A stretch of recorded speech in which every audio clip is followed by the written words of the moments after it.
What's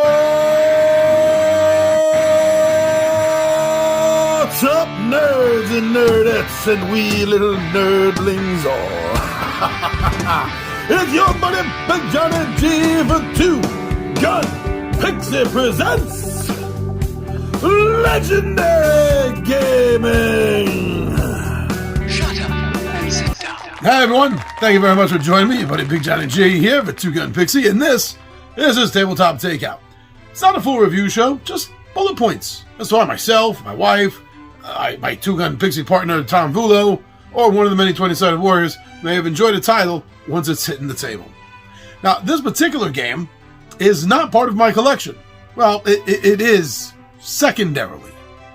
This is one of the few games in my wife's small collection of games. She is a big fan of both the novels and the series of Outlander. So a couple of years ago, I found this game and got it for her, and it's been a bit of a hit. So let me tell you about Outlander Dice of Destiny. So this game is a love story. It's a love story told through dice and cards running around a board. So very simple. Claire and Jamie, you got to get them together. You got to move them through the board until they meet, until they're joined. And that's where the bulk of the game revolves around, trying to get them together. So the game uses oversized dice, 6-sided dice, a standard die, but about twice the size. They're larger than the normal dice. Now, at first, this bothered me. I didn't like, because you get used to standard-sized dice. When you use dice all the time, you get kind of used to standard-sized dice. So when you go smaller or larger, you definitely feel the difference. You definitely feel the difference in your hand when you're shaking the dice up. So that took me a little while to get used to. But as the dice fall on the table, because of their size, now, these dice don't have numbers. Each side is an image of somebody from the story show.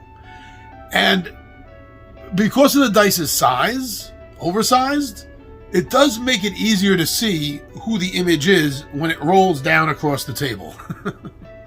Now, this is a luck-based game. I know it turns off some people. Other people really dig that. This is a luck-based game by the roll of the dice. However, some dice do change, alter, give you the chance to mitigate what the results are. And on top of that, the game also includes cards. Now, these action cards are going to also have, some of them anyway, will have the ability to help you alter the dice roll, changing the side that it may be facing, or changing some aspect or outcome of the die roll. So it does start with luck, but because of what you can do, because of the cards, because of the dice rolls, it's not going to be just a luck game. It's going to be a game where you are getting to use strategy to manipulate and mitigate your dice rolls.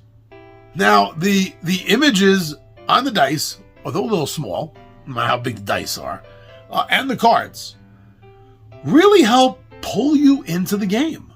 Because they use images directly from the show, from the series.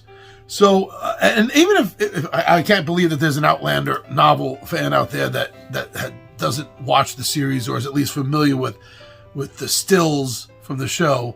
But even if there is someone out there that boycotts hardcore the show, you're going to be able to tell who's who because you know the basic descriptions from the novel. So all the familiarity here is definitely helping, like I said, pull you into the game. It's a thematic bonus. Now, yes, this game obviously is made to cash in on, although not as big now as it was a few years ago, cash in on the Outlander rave. There's a lot of fans out there, the novel, the show, the series, that are clamoring for more Outlander stuff. Not necessarily more books or shows, although they would love those. But on top of that, more merchandise and marketing for it. You have collectors of everything. You have Star Wars collectors. You have classic vintage TV show collectors. You got board game collectors. So there's all kinds out there, and this is definitely reaching out and trying to grab, obviously, the Outlander fan. Now, is there a room, is there space for someone other than an Outlander fan to enjoy this game? Hi. Firsthand, I could really care less for the series or the books. I could take them or leave them. It doesn't matter. I've never read them. The series has been on in the background a little bit because of the wife. But I could care less. I could care less. But you know what? Playing the game with my wife, it did turn out to be fun. I did enjoy it.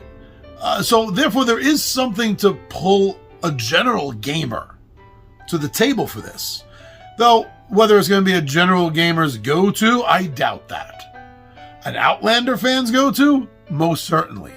Mainly because there's not a lot of Outlander games out there right now at all. So as far as Outlander fans go, this game has no competition pretty much. Maybe that'll change. I don't know. But for right now, yeah, it's sitting in a pretty sweet spot for anyone that's looking to, get collectibles for Outlander. I think it's going to sell better to the collectible and Outlander fans than the general board gaming fans. But yeah, there is something there for the general board gaming fan too. But you're probably not going to get a chance to realize that unless you're with an Outlander fan who wants to play the game. I definitely enjoyed the game. The production value of the game is good. It's okay. Nothing to write home about, but definitely not really lacking. I think the gameplay itself was fun. It was engaging. But yeah, it was more fun playing with a fan. Definitely, I think. The art pulls you into it. Definitely. I think it all comes together. But again, it's really going to be dependent on how much of a fan you are of the series, or maybe someone that you're very close to is. But still, check this game out, and then come back and let us know what you thought of Outlander Dice of Destiny.